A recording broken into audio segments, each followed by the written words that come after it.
Just looking through some legislation to try and find out when that Tumultuous Petitioning Act was repealed in 1986, if any other acts were made to replace it. There's so many acts of law covering so many things to do with like fishing, chemicals, anything you can even imagine or think of. I don't really want to have to read all these acts, so I'm just trying to find ones that are Representation of the People Acts, Local Government Acts, things that might have clues or legislation or provisions which help to clarify and establish the jurisdiction of when you're petitioning government in regards to jurisdiction or any legal proceedings. Like what we find in Representation of the People Act or the Elections Petitions Act, when, for example, there are offences, fraud and corruption offences and so forth, which have to be prosecuted in the High Court. For example, that's very useful information, but there must be other acts. But anyway, so I'm looking through this act in 1986 that repeals quite a lot of acts. It's basically an act that repeals loads of acts. And I like acts like that because they actually, I know sometimes it's obvious to type something in, like, referendums or Referendums Act, but if you haven't always got the date, it doesn't always show up. But I really like looking through all the lists of different acts, but not necessarily like, when you get onto a document that is in a certain area of law, if it's repealing things, it then gives you lists of acts. So like, then you know that they're there and you can like look through them and go, like then like certain ones you can pick out that seem interesting. Tells you what the law used to be. And then when you know what the law used to be, it's kind of like helps you establish, I know there are loads of modern acts, but just because you look through loads of modern acts of law doesn't necessarily mean that, you can understand the law, because sometimes to understand what you're talking about, you've got to know the surrounding circumstances, an area of law and so forth. And even if certain changes have been made, modifications or repeals, at least it helps. Usually,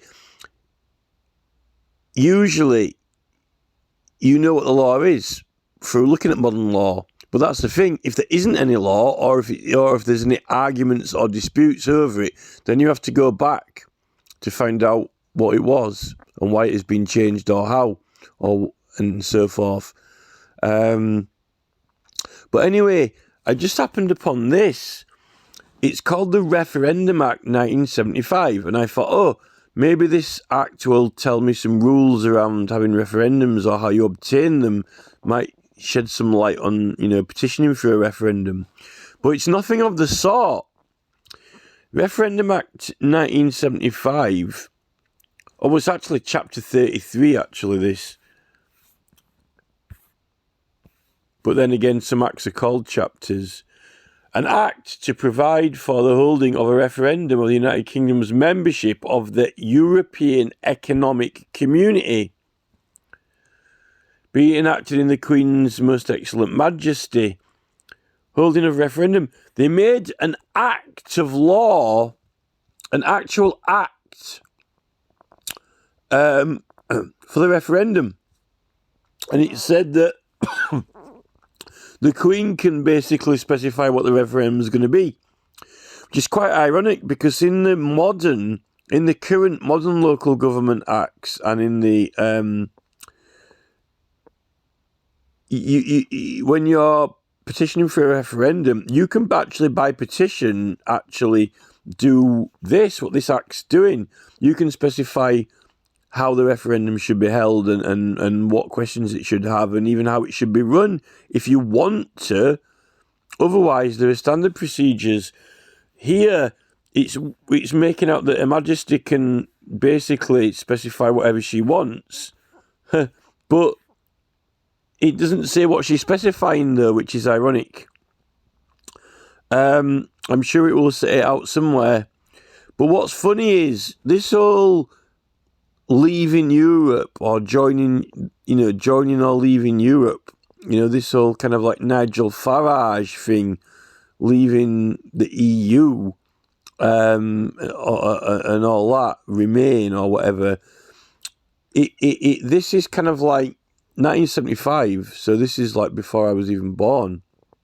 They're having a referendum, big referendum, on whether to just join this European Economic Community, which was a big thing, I suppose, at the time.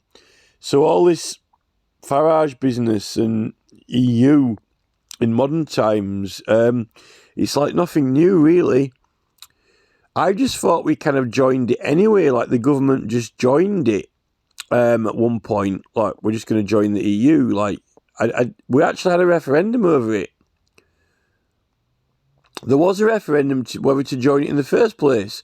I thought that we might have just been forced into it, like, the equivalent of Sunak just going, oh, we're going to join the EU, tough, and we're going to sneak it through Parliament, like he's doing with stuff now.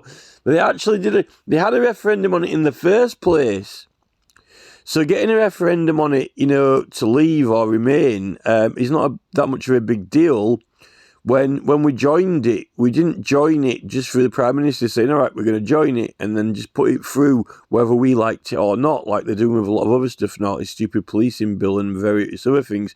We actually had a referendum to go in to it, which I think is quite interesting and novel. I don't get to see the whole act, but conduct of referendum, the conduct of referendums, function.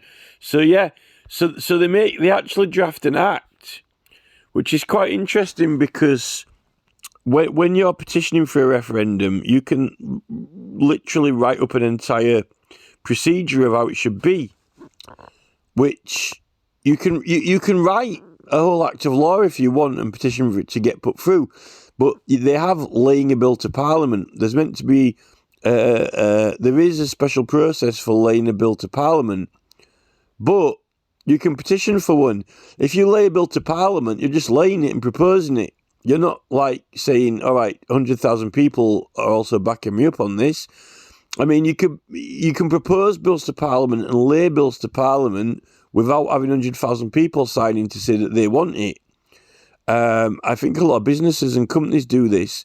Probably likely the business and companies that, Sunak works for or owns.